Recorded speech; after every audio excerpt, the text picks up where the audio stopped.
Hey guys, so this will be the first part of my walkthrough for History Channel Battle for the Pacific.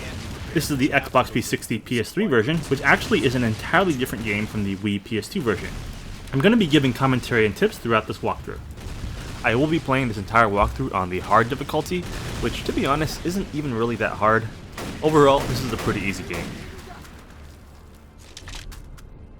I like switching the M1 Garand for the Japanese Type 100. It's automatic and you get 30 shots. Like most other World War II games, you can't actually reload the M1 Garand unless the clip is empty, which can be pretty annoying sometimes.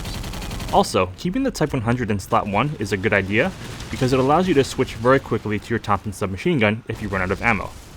Switching weapons is much faster than reloading. Be mindful of the enemies on this hill. You can also simply just run by this area without shooting at the enemies, but where's the fun in that? I am playing a little bit more aggressively in this walkthrough because it's more exciting. To minimize your chances of dying though, I do recommend playing slightly more conservative than I am playing here. One thing you may not have noticed, there's actually a trench gun around the corner here if you walk past the soldier. I don't pick it up though simply because I don't think the trench gun is a very good weapon. You don't get very much ammo, you don't get very many rounds per clip, and the gun just isn't as strong as it should be for those drawbacks. There's actually a trench gun in all 3 trench missions in this game. It's a shame they didn't make it more powerful, because it would be a nice reward for finding a weapon that's semi-hidden.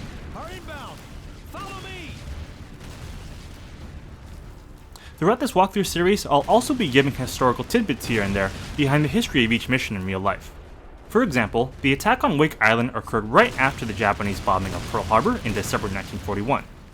The battle eventually ended with the surrender of the American forces to the Japanese. Wake Island was held by the Japanese for the entirety of World War II until the Japanese surrender in 1945. One fact I found to be pretty interesting is that the Japanese garrison on Wake Island didn't actually surrender until the war was already over.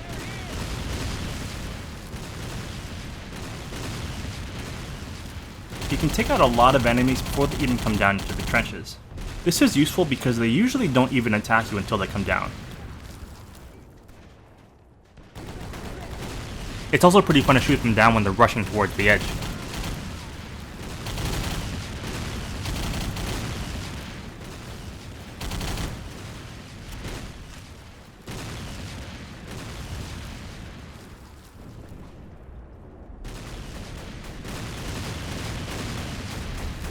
So for this part of the mission, you'll have to take out a certain number of enemies with this machine gun.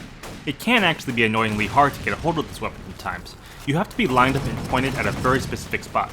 Overall though, I think this is a pretty fun part of the mission. There are 2 enemy spawn points here, both on the landing craft. Try to eliminate the enemies that are closest to you, as they represent your biggest threat.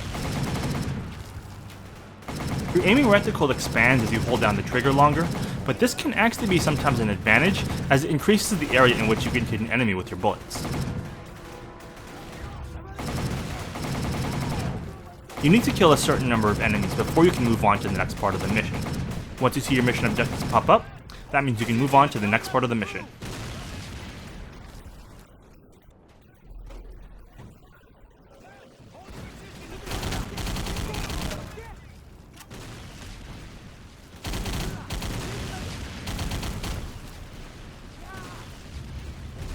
Getting in some headshots feels so satisfying to take out 5 enemies with 1 clip. Taking these guys out before they can make it down.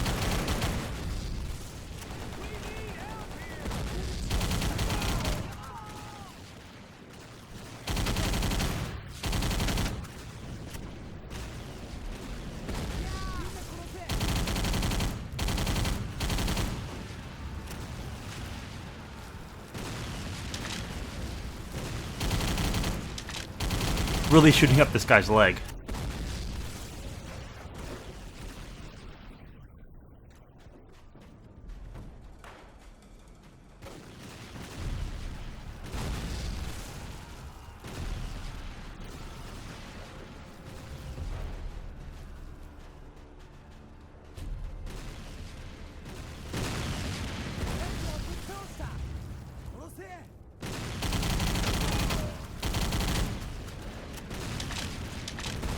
Throwing a grenade here.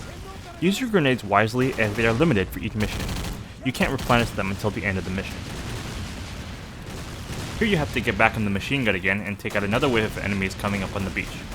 It's pretty much the exact same thing as the first time around.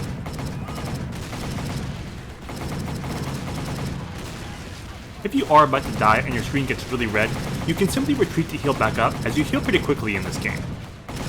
Throwing a grenade can also be useful in this area if you see a lot of enemies nearby before you get on the machine gun.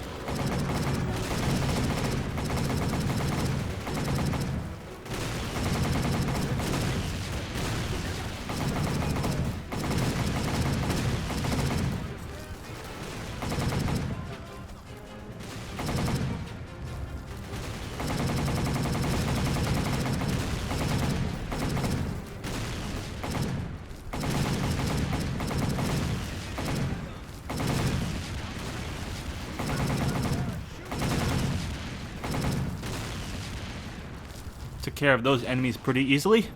Now moving on to the next part of the mission where we have to get to the AA guns.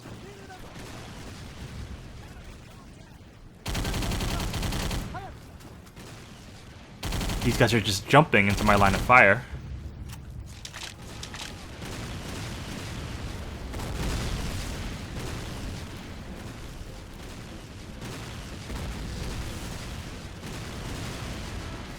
Good grenade area here.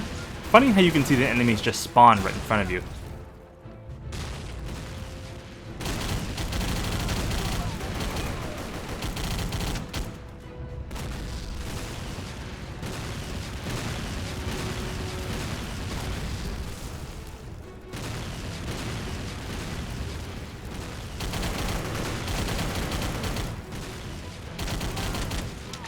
That guy took a seat.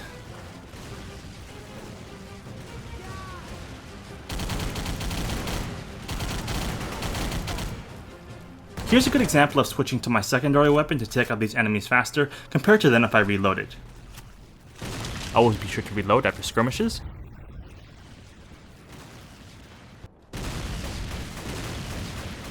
For this part of the mission, you'll have to shoot down enemy planes with this AA gun.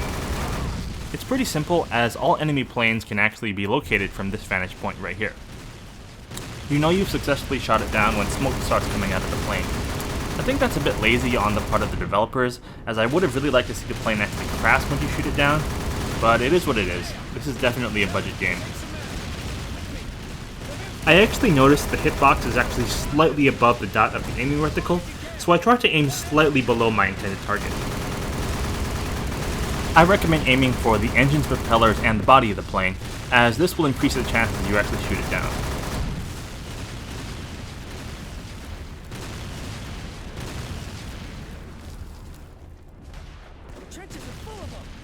Once you see this guy show up, that means you can move on to the next part of the mission.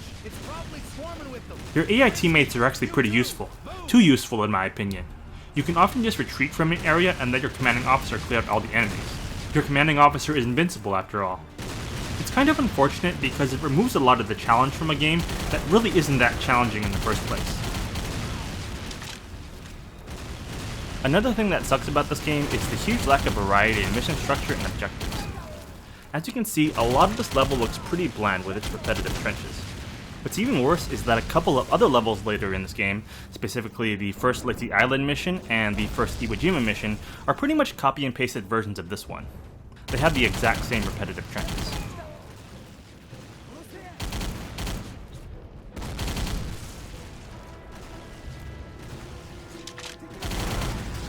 One interesting tidbit to keep in mind is that your reload animation is actually slightly shorter if you still have ammo in your clip.